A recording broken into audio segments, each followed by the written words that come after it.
Bonjour à tous, bonjour Pierre. Bonjour Benoît. Émission Coupe-Fil numéro 9, le magazine de l'art sur Watch TV. Et nous sommes très heureux de vous retrouver pour une heure d'émission en direct live sur Watch TV.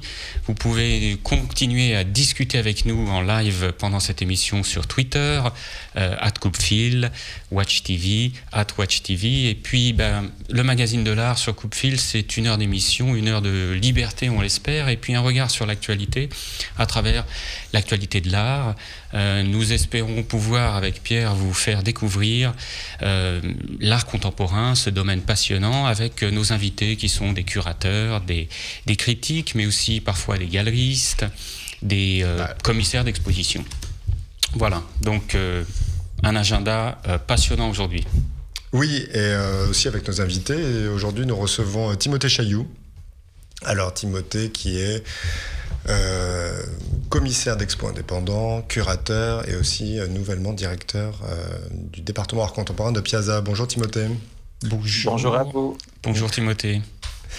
Donc Timothée qui va intervenir tout à l'heure, un petit peu plus tard dans l'émission.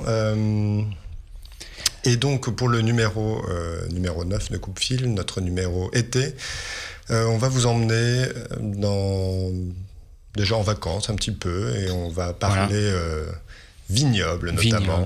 Art et vignoble. Art et vignoble, voilà. Et, entre autres, puisqu'on va revenir aussi sur Art Basel, qui est la foire d'art contemporain qui s'est tenue à Bâle fin juin, et nous reviendrons aussi sur Choices. Voilà. Et puis en fin d'émission, nous ferons un petit tour des expos à voir cet été un petit peu partout, en Ile-de-France notamment. Voilà. Alors, on va bientôt démarrer après un petit jingle.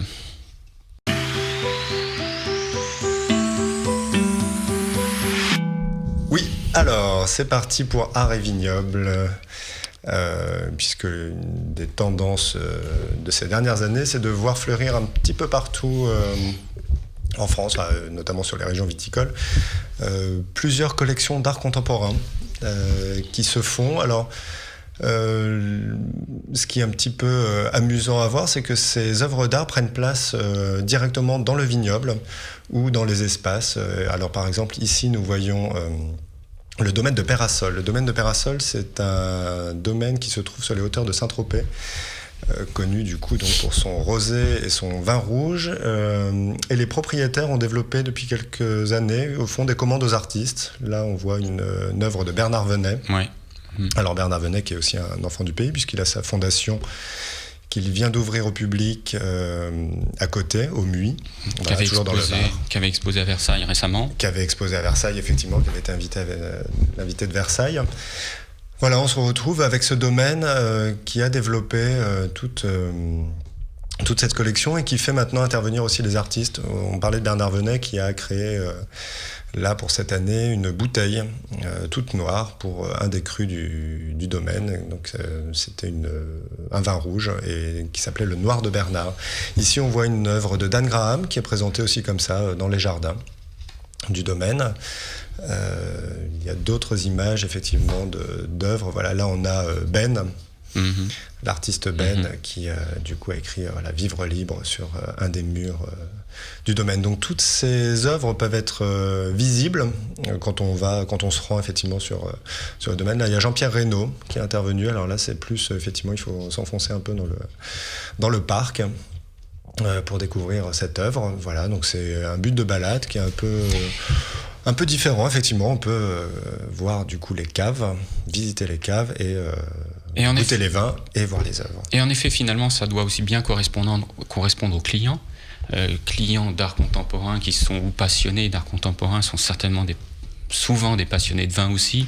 Absolument. Et donc, il y a clairement un mix d'architecture, d'art contemporain et de vin qui se retrouve tout à fait bien dans ces vignobles. Tout à fait. Alors, la précision aussi à apporter, c'est que, évidemment, ces collections se font sur des gros domaines. Tu le disais, effectivement, donc les amateurs de vin et d'art contemporain, souvent c'est lié, mais effectivement, donc, les amateurs d'art contemporain aiment aussi les vins et les bons vins et les grands vins, et voilà, les grands domaines qui sont capables de tenir des collections comme ça, puisque ce sont quand même des œuvres importantes d'artistes connus et reconnus, donc avec un certain coût, évidemment, c'est forcément des domaines avec un peu de moyens quand même. Voilà, donc là c'était Peyrassol. Il y a d'autres maisons qui le font, et notamment les maisons de champagne. Dont une, Nicolas Feuillat, qui n'est pas spécialement donc connue pour être la plus grosse maison de champagne, mais qui, elle, a une collection d'art contemporain depuis quelques années, aussi depuis 8 ans, je crois. Donc ils achètent une œuvre par an. Ils commandent une œuvre par an à un artiste. Et cette année, la petite nouveauté, c'est qu'ils ont fait appel à Zabou Breitman, donc la comédienne, mais qui est aussi réalisatrice, voilà, et qui leur a fait un petit film que l'on va voir là, un petit film sur la collection de l'entreprise. Voilà. Et donc là, on est vraiment dans l'immersion de ce type de collection de chez Feuillat, dans le Champagne. Voilà. Qui se sont laissés emporter par l'œuvre qu'on leur présentait. Donc on n'a pas cherché un lien immédiat entre la maison et l'artiste, mais simplement la beauté de l'art, tout simplement. Et à chaque fois, on a mis un thème différent. Et ça a permis à chaque artiste de pouvoir s'exprimer sur le thème et d'aller chercher son sens créatif au travers la marque Nicolas Feuillat. Voilà, il s'est inspiré de notre champagne pour pouvoir faire une création. Et à chaque fois, on a trouvé quelque chose de très original.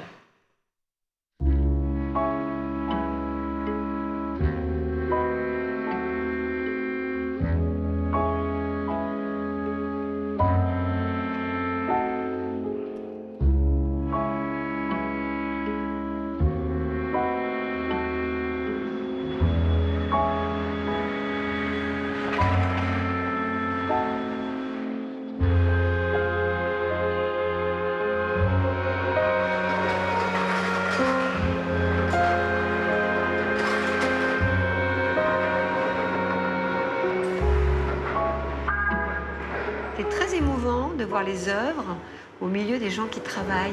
Oui, ça c'est de l'art vivant en fait. L'idée même d'avoir une collection dans les caves, je trouve que ça joue un rôle de lien avec les gens qui bossent et qui dansent et qui agissent et qui sont là dans l'action en permanence avec les œuvres qui sont assez statiques mais qui représentent leur univers quand même. C'est ce que l'art devrait être plus souvent. Oui, c'est ça, l'art vivant. Ouais, l'art vivant avec les vivants. Les artistes sont des chambres d'écho, en fait. Et écho me fait penser à un autre mot qui est ego. Et en fait, l'ego n'a pas d'intérêt sauf si on le partage. Et en fait, on parle souvent de l'ego des artistes. C'est vrai qu'il faut aller en soi, mais en soi, on trouve les autres. Et c'est ça l'intérêt, c'est de trouver les autres. Julien Taylor, ça va? Très bien. Super. C'était drôle comme commande, Nicolas Feuillat qui vous commande une œuvre? À réaliser, c'était drôle. Enfin, c'était beaucoup de travail, mais c'était très excitant.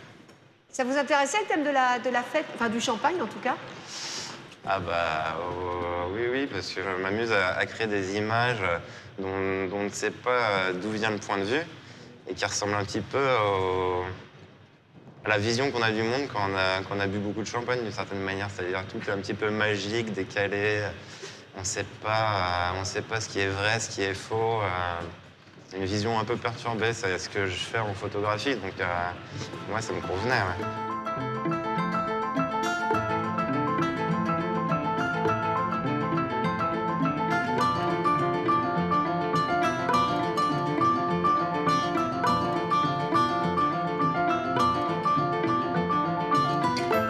Pensez aux teintes de vos tableaux. L'or et la terre.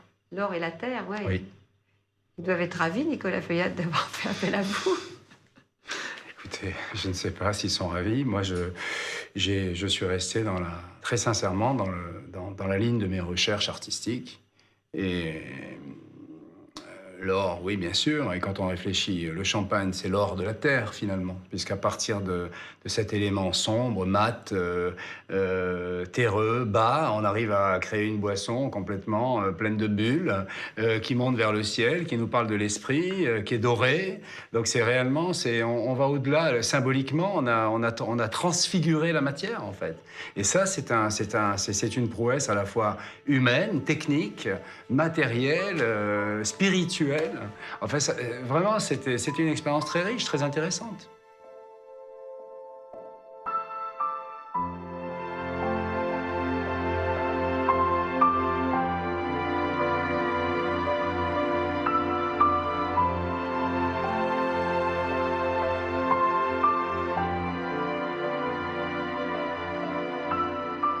En fait, à l'époque, je parcourais la France et je recueillais des morceaux de terre, enfin de la terre, je ramenais des terres dans les sachets. Et j'avais fait des très très grands panneaux, comme des grandes langues de terre. Sur bois, j'avais collé cette matière que j'avais exposée. Donc il y avait une déclinaison de teintes extraordinaire. Le cadre d'Épernay était l'idéal pour pouvoir travailler dignement avec les vignerons qui étaient un peu réticents à l'art contemporain parce ils avaient raison. C'était pas évident pour eux de tout d'un coup découvrir des gens qui avaient une attitude artistique et qui pouvaient les dérouter. Donc je pense qu'on a eu une vraie connivence de départ, de terroir et donc, voilà, de déclinaison ensuite pendant toute l'année ensemble. Voilà pour ce film donc de Zabou Breitman. Là, c'est juste un extrait. Le film dure 11 minutes. Vous pouvez le retrouver sur la page YouTube de Nicolas Feuillat et sur leur site, évidemment. Alors, pour la collection Feuillat, il y a des visites qui sont organisées des caves et la collection est présentée dans les caves. Voilà, ou in situ aussi dans les vignobles, donc un peu comme au domaine de Peyrassol.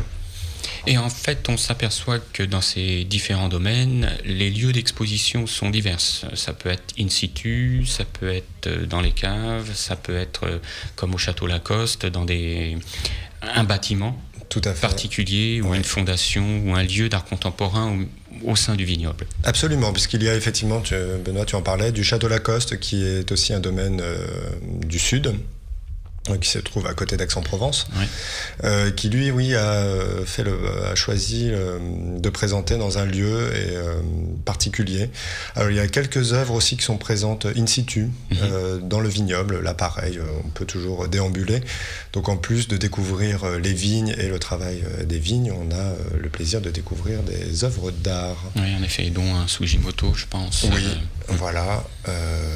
Des grands noms là aussi. Pour les maisons de champagne, on peut citer Pommery notamment, qui eux, alors Pommery présente carrément dans leur cave. Là, on n'a plus question d'aller dans les vignobles, mais en visitant les caves Pommery, on tombe régulièrement sur des installations. Alors il y a Buren notamment, voilà, qui nous reçoit avec une allée de bande. Est-ce que, une question, est-ce que tu penses que cette association art contemporain et vignoble date d'il y a longtemps, ou c'est depuis que les Louis Vuitton, Pinault, Arnaud sont dans l'art contemporain, depuis très longtemps d'ailleurs, aussi dans le vignoble puisqu'ils ont racheté des vignobles? Est-ce que c'est dans cette tendance par ces deux grands collectionneurs français, ou c'est pas particulièrement lié? Je pense qu'il doit y avoir quand même comme une espèce d'ouverture, puisque quand même les vignerons restent quand même alors c'est pas le terme péjoratif, mais des paysans, donc des gens qui sont proches de la terre, mais qui ne montrent pas forcément. Donc ça peut déjà être des collectionneurs, mais qui n'ont pas la volonté d'ouvrir forcément leur intimité, leur domaine pour ça. Donc on avait la possibilité effectivement avant de visiter les caves, mais ça s'arrêtait en général aux caves où on faisait les dégustations.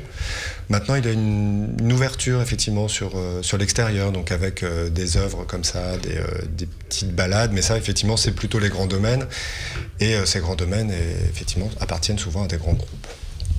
Tout à fait. Sauf effectivement l'exemple là des gens que nous avons donnés, ce sont pourtant ce ne sont pas des grands groupes. Enfin, ce sont des grands groupes, mais ils n'appartiennent pas. Voilà, il n'y a pas de Vuitton derrière Peyrassol, ni derrière Feuillat ou Pommery. Je repense aussi, par exemple, pour le Bordelais, qu'on n'a pas évoqué. Effectivement, le Bordelais, il y a la collection, le Château Laffitte, qui a une petite collection. On se retrouve aussi au Château d'Arsac. Et il y a aussi, comme ça, l'Institut Magrez. Alors voilà, le château d'Arsac qui présente, là pareil, dans leur vignoble, des installations. Il y a aussi, alors en cas particulier, comme tu le disais tout à l'heure, Bernard Magrez, qui possède le château Pape Clément, lui a carrément ouvert un institut culturel, Bernard Magrez, à Bordeaux. Voilà, donc dédié, un espace dédié avec des expositions, des conférences, c'est un peu plus ouvert. Donc là, voilà, avec quelques installations, ça c'est Shenzhen, je crois. Et du coup, on se retrouve avec là une particularité, puisque ce ne sont pas une visite du domaine, mais là, vraiment un espace créé spécialement pour et rattaché au nom de la personne qui possède le domaine. Voilà, mais c'est vrai que cette ouverture sur l'art contemporain est quand même plutôt récente. Et puis, bon, définitivement, je pense que les grands collectionneurs de vin, puisque c'est aussi quelque chose qui se collectionne, sont des passionnés. Et il y a définitivement des synergies avec l'art contemporain, c'est certain pour les vignobles. Donc tous ces domaines sont visitables, évidemment. Donc vous pouvez, en allant sur les sites de tous les vignobles dont on a parlé, réserver des visites qui sont souvent gratuites. Alors, à l'exception de Pommery, où effectivement l'entrée est payante. Mais je crois que les autres, notamment Feuillade, voilà, là par exemple on voit le domaine Pommery, typiquement là, vous êtes vraiment dans les caves, sous le château Pommery, à Reims. Voilà, à Reims ou à Épernay, c'est une bonne question. Non, c'est à Reims. Et ils ont tous investi aussi dans l'architecture, avec des guéris, des gens nouvelles, en particulier à Bordeaux. Donc en association à l'art contemporain, ils adaptent avec une architecture plutôt nouvelle. Leur chai notamment, effectivement. Leur chai, exactement. Donc voilà, toute une découverte à faire pour cet été, en balade, voilà, si vous faites la route des vins. Principalement, du coup, effectivement, moi je n'ai rien trouvé en Alsace. Alors peut-être que ça existe, mais vraiment c'est difficile. Mais peut-être du fait que, effectivement, les grands domaines, quand je dis grands domaines avec des gros moyens, sont peut-être plus rares. Et peut-être aussi que les vignerons alsaciens sont plus discrets. Et en Bourgogne, il y a chez Bouchard, père et fils, un autre type de collection, c'est la collection des millésimes. Mais ils ne collectionnent pas d'art contemporain encore. Ça viendra peut-être. À venir. Voilà. Ok, bon, si la route des vins vous tente pendant les vacances... Allez-y, et puis évidemment, consommez avec modération. Alors, non pas l'art contemporain, mais le reste. Ça marche. Voilà, je propose de passer à la deuxième partie. Oui, avec un petit jingle comme on aime. Voilà.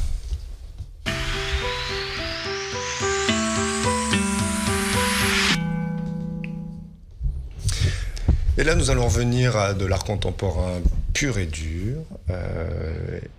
et plutôt option marché. Oui. Mais pas que, avec notre invité Timothée Chailloux. Voilà, qui est... Timothée qui a une actualité riche. Voilà, en ce moment. Timothée Chailloux, donc qui est alors oui, critique, Timothée, curateur. Je crois qu'on va vous laisser vous présenter, voilà, Timothée, ce sera plus simple. Déjà, merci infiniment de m'inviter. Alors, en effet, oui, je suis commissaire d'exposition, critique d'art, journaliste. Je suis aussi consultant en art. Et voilà que depuis peu, j'ai pris la direction du département art contemporain de Piazza. Le département se renouvelle entièrement. On divise maintenant le secteur art moderne jusqu'à 1979 et nous commençons à partir de 1980. Donc on va être là comme soutien véritablement de la création contemporaine la plus vivante. Nous installons au 118 rue du Faubourg Saint-Honoré dans quelques temps pour pouvoir faire nos ventes in situ, sur place. On pourra avoir notre espace d'exposition ainsi que les ventes se feront sur place. Donc, on est en train d'organiser notre riche programmation, constituée, par exemple, de conférences, d'invitations faites à des commissaires d'exposition invités, à des consultants en art ou à des marchands, pour qu'ils puissent, en fait, faire des expositions-ventes qui sont curatées. Par exemple, nous faisons pour le mois d'octobre une vente avec André Magnien sur la scène d'art contemporain africain, et en même temps nous lançons un prix pour l'art contemporain africain avec une collectionneuse qui soutient aussi un autre projet qui s'appelle Appartement. Eh ben, nous allons y venir justement à l'appartement, parce que ça c'est l'autre actualité du moment pour vous, dans la partie commissariat d'expo. L'appartement, donc, c'est un nouveau lieu qui vient d'ouvrir. Voilà, là, on voit le site internet de l'appartement. C'est un nouveau lieu qui a ouvert dans le 10e arrondissement. Est-ce que vous pouvez nous en parler un peu plus ?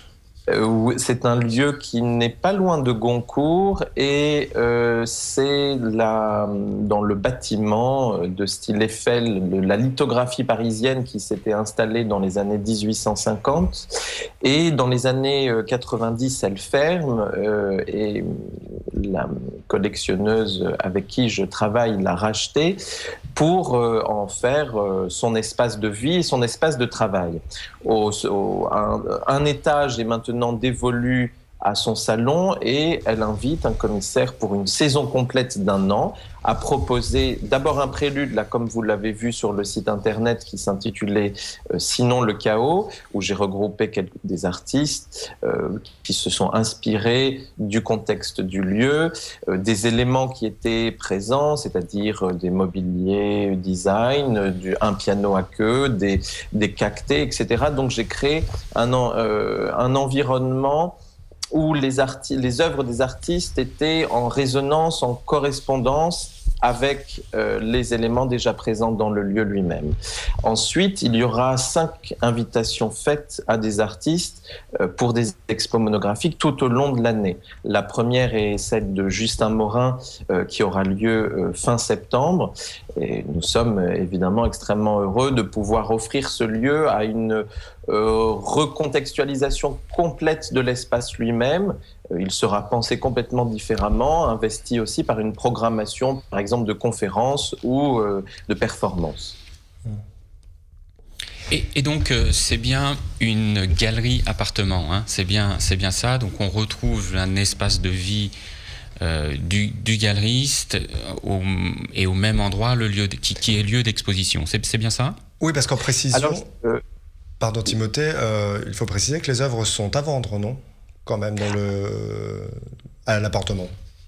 Absolument. En tout cas, ce qu'il en est pour l'exposition du Prélude, là, Sinon le chaos, les œuvres étaient en effet à vendre, mais à l'inverse d'une galerie, cet espace ne représente aucun artiste. C'est-à-dire que c'est entre les deux, finalement, entre un petit centre d'art et une galerie marchande, car en effet, les œuvres sont prêtées par les artistes ou leur galerie qui les représente, et nous signons des contrats avec elles pour pouvoir vendre aussi ces œuvres-là. En revanche, ce qu'il en sera pour les prochaines expositions, si nous produisons les pièces, oui, nous pouvons en effet les vendre, ou la collectionneuse peut décider de garder les œuvres pour elle-même. D'accord, oui, donc effectivement, c'est plus un fonctionnement d'un coup de cœur, un mixte. Oui, mixte, oui. D'accord. Et pour revenir à Piazza, quelle est la date de votre première vente d'art contemporain ? Eh bien, c'est le 7 octobre, la vente de l'art contemporain africain. Donc, pendant ce temps-là, comme je vous le disais tout à l'heure, on lancera aussi le prix de l'art contemporain africain. Un comité de sélection nous proposera des artistes et un jury fera son choix. Et André Magnien, donc, rassemble, lui, pour la vente, un ensemble d'artistes, d'œuvres prestigieuses d'artistes africains, Afrique noire, hein, on ne parle pas du Maghreb, là, cette fois-ci. Très certainement, nous en ferons une autre avec un autre commissaire invité pour une vente d'art du Maghreb. Et pouvez-vous nous rappeler, il y a des périodes de vente, et puis vous ne faites pas que de la vente aux enchères, puisque vous parliez de conférences, de prix. Quelles sont les périodes de vente ? Eh bien, c'est très simple. En fait, uniquement pour le département art contemporain, nous faisons 3 ventes par semestre. On en fait donc 6 par an.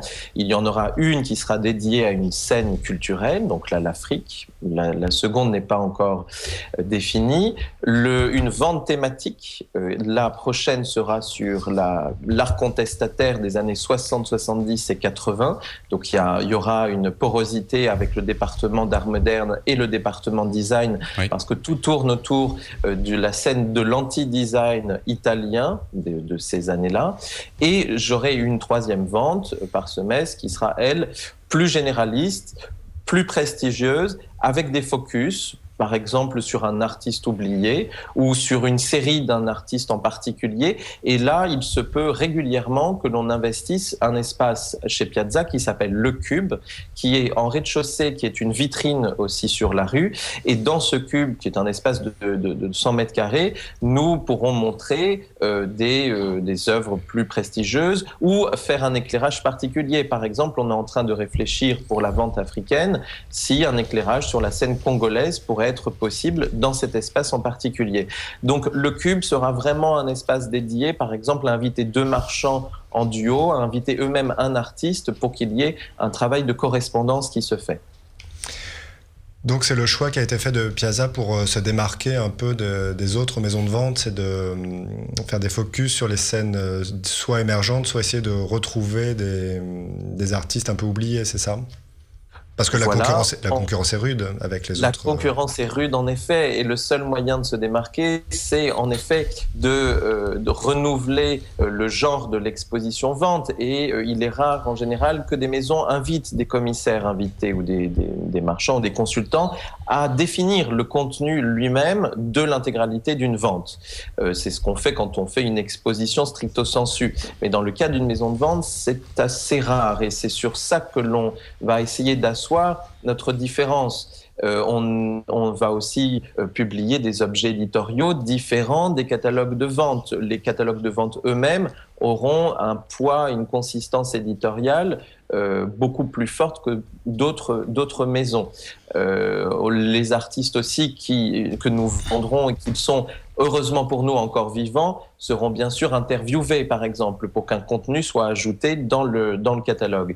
Donc, comme vous le dites, la concurrence est rude. On ne pourra pas accéder au même prix et à la même effervescence que nos concurrents les plus importants. Mais en tout cas, la seule façon pour nous de nous démarquer est en effet de donner tout un contenu intellectuel beaucoup plus affirmé, beaucoup plus fort, et aussi créer des relations avec des lieux à Paris pour créer des partenariats. Et nous serons ravis aussi sur place, comme le prix pour l'art contemporain africain, d'accueillir des événements d'intervenants extérieurs. Très, très intéressant, Timothée. En effet, il y a un travail en dehors de la vente même, il y a un travail d'expertise, d'éducation, d'information qui est très important, et vous l'indiquez bien. Qui sont vos clients ? Quel est le profil de collectionneurs ou de passionnés que vous touchez ?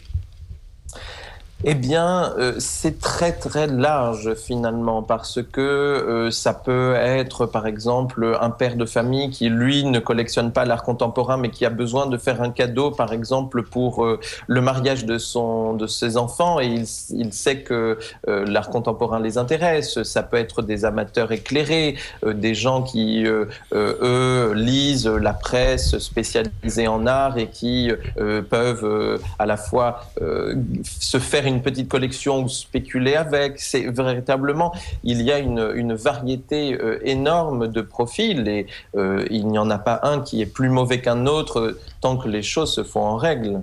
Bien sûr, bien sûr.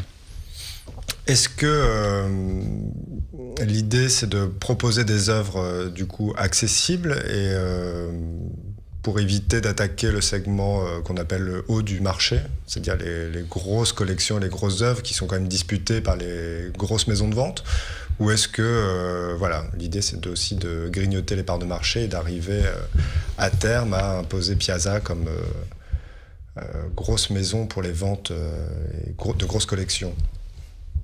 Je ne sais pas si j'ai été clair. Très clair. Et bien sûr, bien que nous ne soyons pas boulimiques, notre envie est quand même, en effet, de varier et de, comme je le disais, de pouvoir faire des ventes prestigieuses. Donc là, on aura en effet des pièces maîtresses, des pièces à des hauts prix, et en effet aussi soutenir la création contemporaine la plus actuelle et parfois être les premiers à vendre aux enchères des œuvres d'artistes qui ne l'ont jamais été.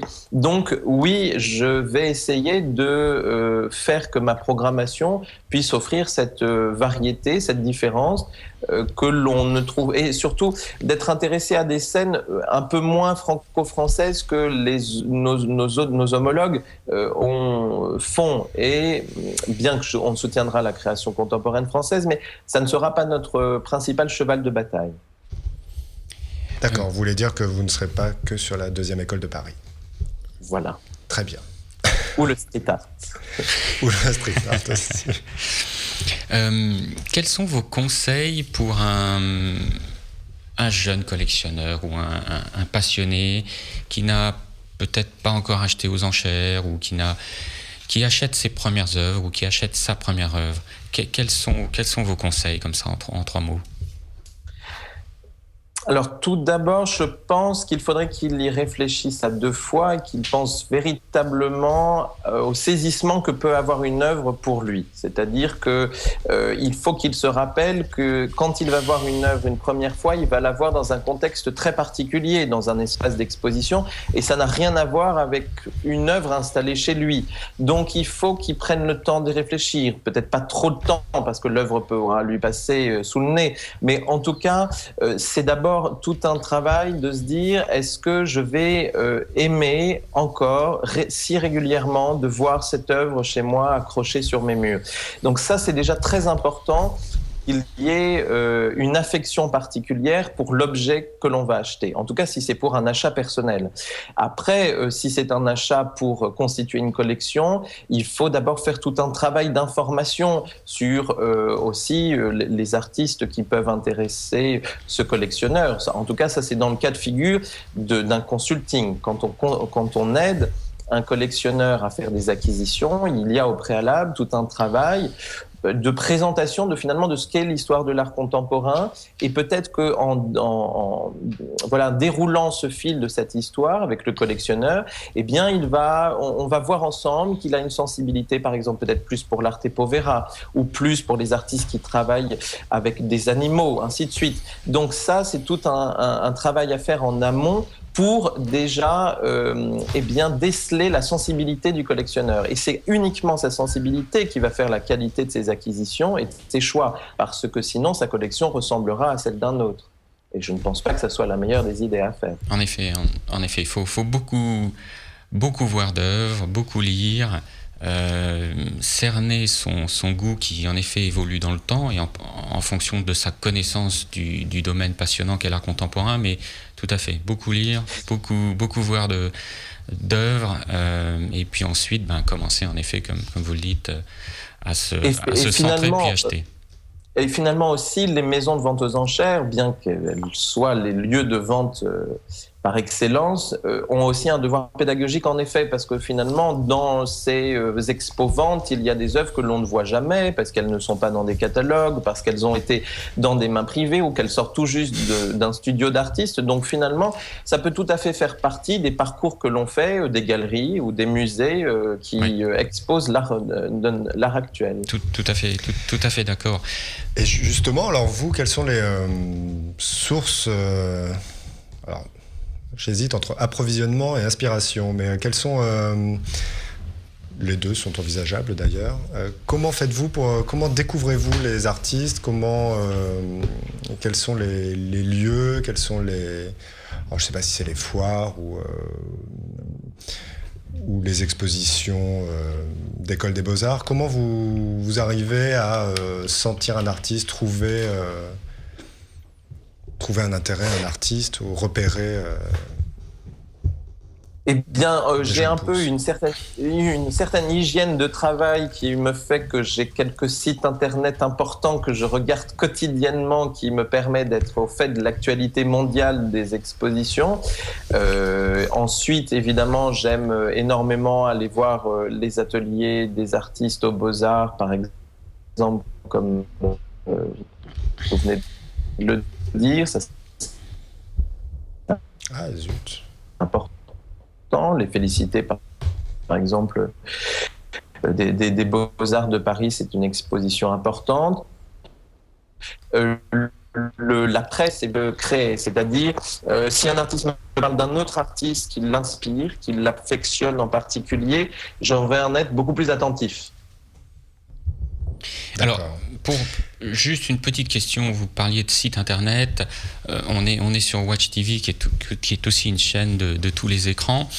Avez-vous un projet de développer plus de choses sur l'internet avec Piazza, bien évidemment aussi dans vos autres activités telles que l'appartement ou la curation? Est-ce que Piazza, je reviens sur ma question... Les ventes en ligne, notamment? Les ventes en ligne, l'éducation en ligne, toucher un segment de clients un petit peu différent sur Internet. Alors absolument, oui. En effet, on a déjà commencé les ventes en ligne. On était les premiers Français là-dessus. Et on va continuer. C'est vraiment quelque chose d'important. Et puis, vous pouvez bien le comprendre aussi qu'il y a une plus large visibilité. On peut toucher beaucoup plus de monde par rapport à ces ventes-là. Ensuite, en fait, la première expo que j'ai organisée, je l'ai organisée en ligne. C'était il y a quelques années maintenant, et un site internet m'avait proposé de construire une exposition qui ne serait visible que sur Internet. Donc finalement, j'ai proposé un projet où seul l'utilisateur faisait l'exposition, c'est-à-dire qu'il déroulait des images, et à un moment donné, il y en avait 3 qui apparaissaient et qui étaient comme en fait une petite exposition de 3 œuvres. Donc c'est vrai que tout ce que peut produire Internet n'est pas bon, mais il y a des projets très riches, une pédagogie qui est multipliée à l'infini, évidemment, que si on était dans la presse papier spécialisée, et ça va de toute façon avec l'évolution des mœurs et la façon dont les gens font circuler les informations et en montrant aussi tout l'enthousiasme qu'ils ont pour l'art contemporain, chose qu'il y a 10 ans, quand j'étais étudiant, n'était absolument pas le cas. Oui. Absolument pas. Oui, tout à fait. Et alors justement, là, pour revenir sur toujours dans la partie marché, après on attaquera la création pure et dure. C'est tenu Art Basel, la foire Art Basel, il y a 15 jours, fin juin, donc à Bâle. Art Basel, pour présenter rapidement, c'est la foire mondiale, la première. D'art contemporain, voilà. Qui s'est hissé au premier rang quasiment tout de suite, quelques années après sa création. Vous y étiez, j'imagine, oui. Timothée. Qu'en avez-vous pensé de l'édition de cette année ? Du bien évidemment. C'est-à-dire que finalement, c'est un lieu où, on peut le dire, on vient faire un peu son marché dans tous les sens du terme, c'est-à-dire que c'est là où je vais trouver des œuvres, évidemment, pour des collectionneurs avec lesquels je travaille, mais aussi des tout jeunes artistes que je n'ai pas eu le temps d'intercepter ou confirmer mon affection pour certains artistes qui présentent de nouvelles pièces.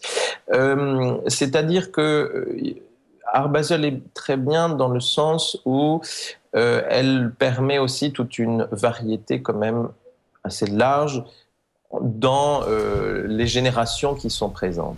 Il y a une très bonne foire aussi, par exemple, à New York, qui s'appelle Independent, mais elle, qui est sur le secteur vraiment très contemporain. Mais c'est vrai que je ne fais pas différence finalement entre une expo dans un musée, dans une galerie et dans une foire, puisque ce qui est important, c'est l'expérience que vous avez avec une œuvre d'art.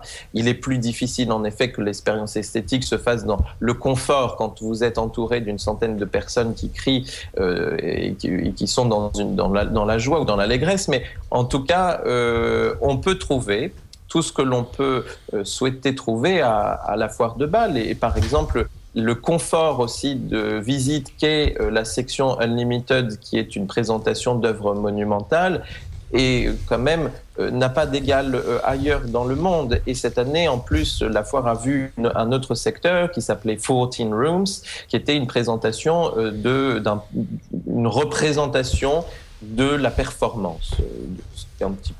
Il y avait 14 performances faites et c'est un très beau panel. Oui, nous avons une petite vidéo là de Art Basel justement qu'on va laisser défiler pendant qu'on parle, qui présente donc le premier jour de la foire, où on verra cette section Unlimited effectivement qui est donc voilà, là on voit cette ville de Bâle et ce grand endroit. Donc ça, c'est les architectes sur Herzog et de Meuron qui ont fait un nouveau bâtiment où a pris place depuis l'année dernière Unlimited, dont vous parliez, Timothée, qui est effectivement l'endroit où on présente les œuvres monumentales des artistes. C'est vrai que Art Basel, finalement, la foire est quelque chose de plus qu'une foire, puisqu'on voit des œuvres de qualité qu'on appelle de qualité muséale. Mais effectivement, voilà, on a toujours cette expérience esthétique, comme vous le rappeliez, Timothée.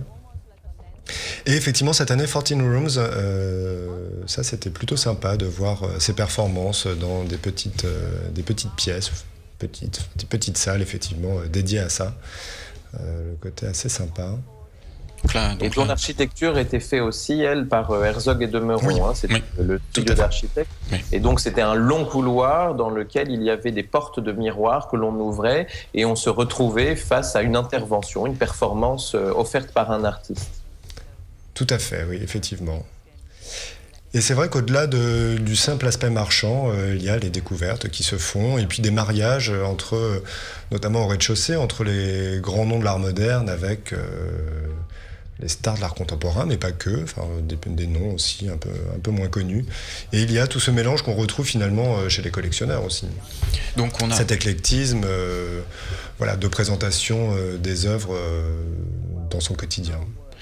Arrive-t-on à, question un peu naïve, mais arrive-t-on à dénicher des nouveaux artistes à Bâle, ou c'est vraiment des artistes établis?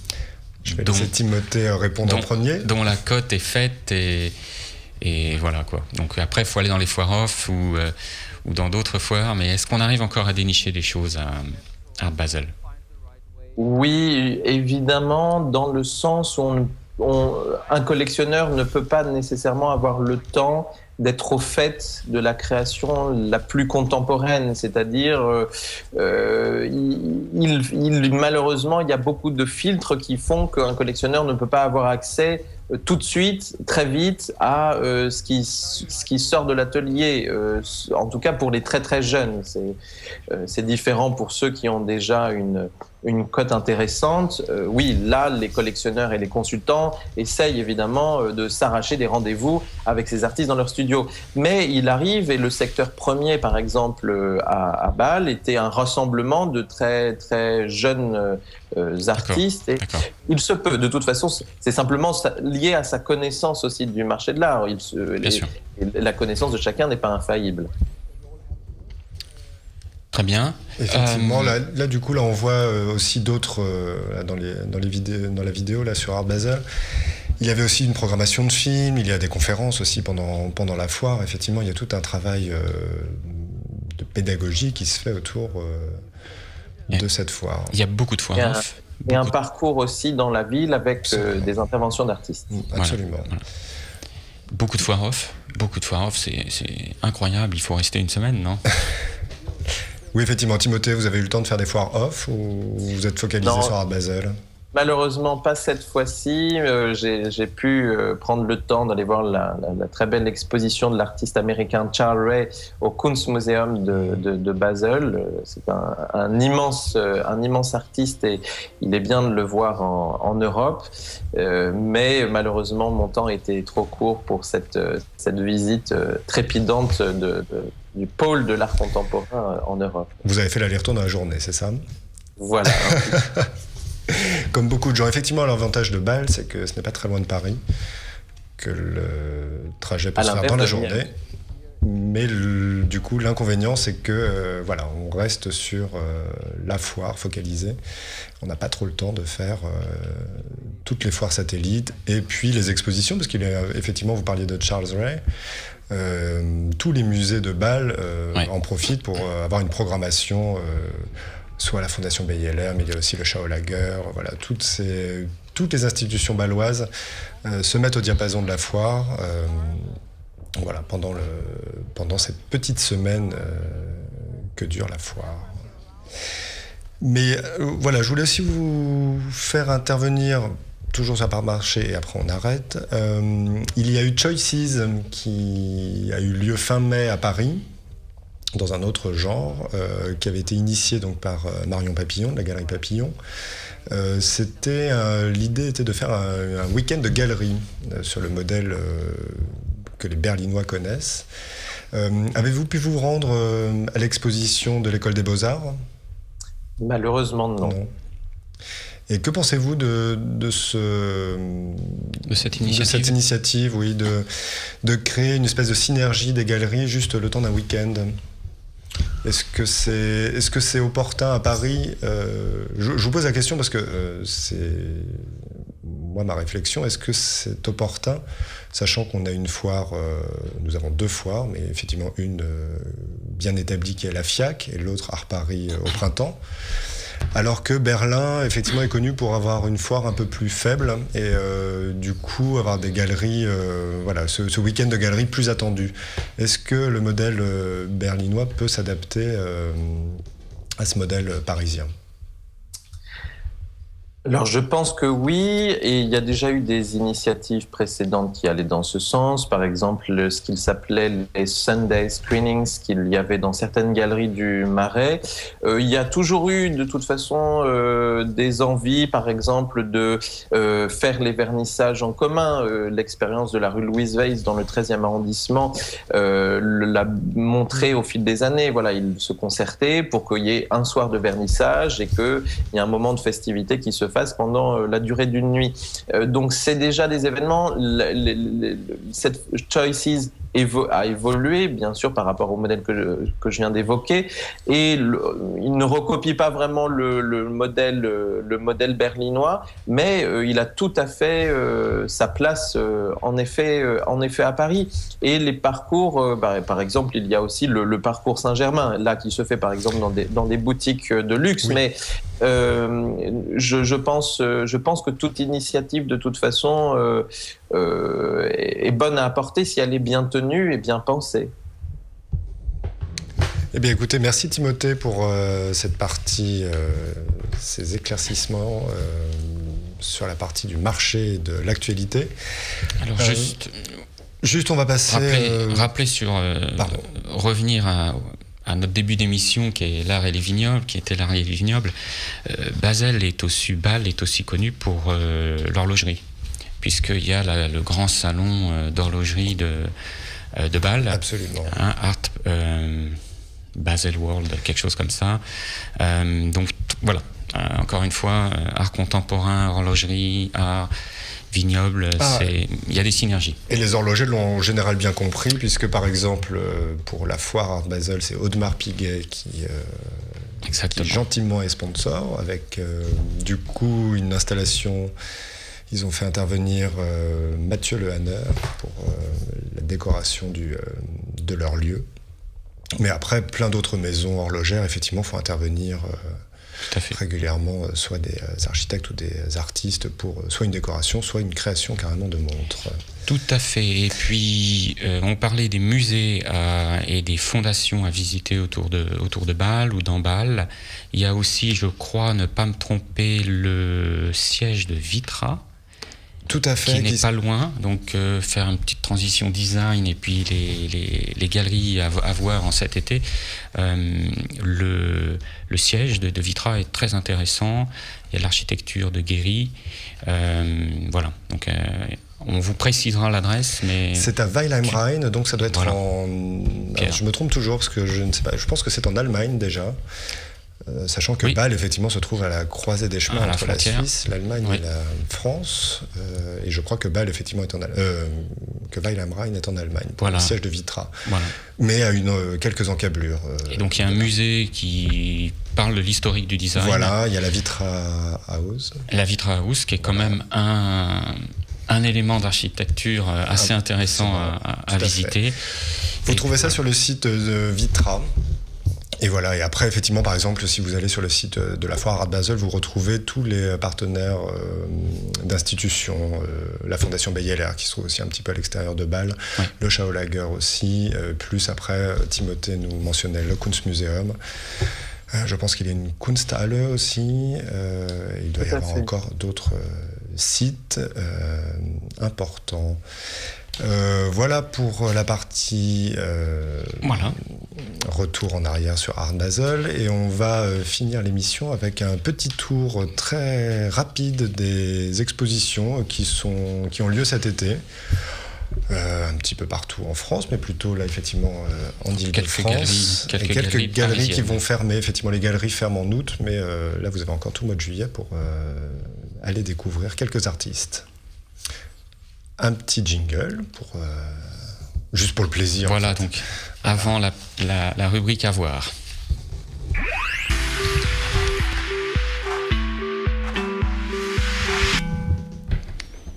Et donc, les expositions à voir, il y en a une en ce moment, et justement pour faire le lien avec Bâle, c'est l'IUFAN à Versailles.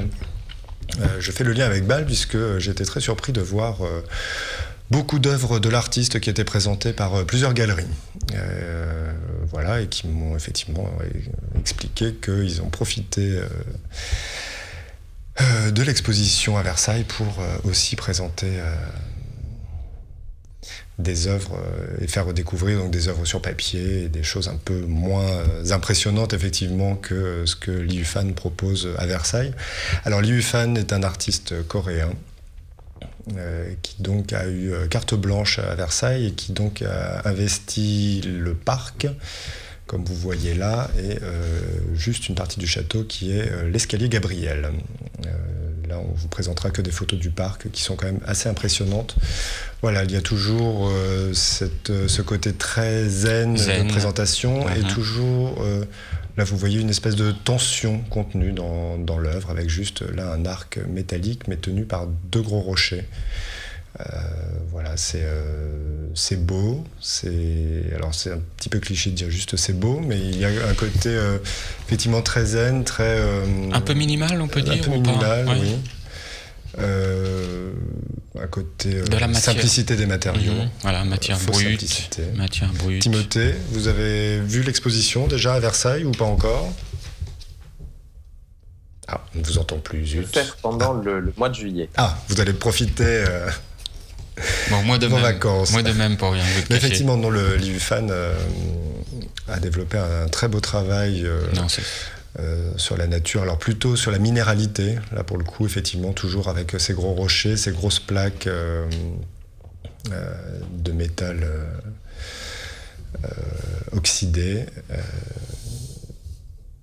C'est très beau. Allez découvrir, je sais, les mots me manquent à chaque fois en parlant de l'IUFAN, parce que je trouve que... Oui, les photos parlent bien, là. Voilà. Ce serait presque un peu à rattacher... en tout cas, la sérénité des pièces de l'IUFAN est en contraste évident avec la qualité baroque du château de Versailles. Oui, tout à fait, oui. Et effectivement, là, du coup, le parc prend... alors, le jardin à la française, avec toute sa symétrie prend encore un autre volume. C'est que à l'extérieur, hein. Il y a aussi à l'intérieur juste l'escalier Gabriel, mais qui n'est pas le plus la pièce la plus baroque et la plus chargée en dorure du monument. On voit beaucoup ces toiles, bien évidemment, en galerie, très minimale, blanche, avec juste une trace en général, de pinceau grise ou. Absolument. Mais toujours très minimal, très zen. Minimal, je ne sais pas si c'est le bon terme en fait. Très zen, ça c'est certain, avec des matériaux bruts. Oui, on peut rater. Il y avait à la Fondation Pinault, il avait été présenté dans la même salle il y avait fait un parallèle avec l'Arte Povera italien. Oui. Pour certaines pièces de Pennone, qui peuvent rentrer en résonance effectivement sur le côté matériaux bruts. Pennone qui était à Versailles. Qui a été aussi à Versailles il y a 2 ans ou 3 ans. Ouais. Non, peut-être moins. Okay. Non, c'était le dernier, peut-être. On en a parlé. Oui, c'est ça. Donc l'année dernière. Alors, il y a aussi une exposition chez Perrotin, je crois. Oui, Daniel Arsham. On a une petite photo de Daniel Arsham qui travaille sur... qui a fait des instruments de musique en béton, rongé. Voilà, là on voit effectivement tout un élément de batterie. Toute l'exposition porte effectivement sur ça, sur cette espèce de... comme une sorte de... d'archéologie fossilisée du travail musical. C'est surprenant. À la Galerie Perrotin, c'est jusqu'à la fin juillet, puisque les galeries, comme je vous le disais, les galeries ferment au mois d'août, mais vous pouvez encore découvrir les expos en juillet. Timothée, vous avez eu, vous, des coups de cœur là récemment sur des expos en musée, en galerie, en France? L'exposition de Nathan Hilden à la Galerie Art Concept est très bien. Je suis impatient justement de prendre le temps, comme je le disais, parce qu'avec ma nomination, la course s'est effrénée. Je n'ai malheureusement plus le temps de voir autant d'expositions que je ne le pouvais avant. Donc la fin du mois de juillet sera très condensée. Et donc j'irai voir l'exposition Lucio Fontana, par exemple, au Musée d'Art Moderne de la Ville de Paris. Mais une intervention, en tout cas au sein du Palais de Tokyo, celle de Ed Atkins, est assez fabuleuse. Je vraiment crois énormément en cet artiste anglais. Vraiment, c'est un travail de vidéaste surprenant. Je ne peux que vous le conseiller de le découvrir. Et il est en ce moment d'ailleurs exposé à la Serpentine Gallery de Londres. Donc double actualité, c'est l'occasion d'aller au Palais de Tokyo et pourquoi pas aller à Londres cet été. Merci Timothée pour votre disponibilité. Et puis nous, on se retrouve, Benoît, à la rentrée. Maintenant, Voilà, donc on vous laissera un peu. Coupe-fil, c'est terminé pour aujourd'hui. Encore merci à Timothée d'avoir suivi notre agenda. Merci beaucoup. Et puis, Pierre, à bientôt. À très bientôt. Bonnes vacances. Au revoir. Au revoir.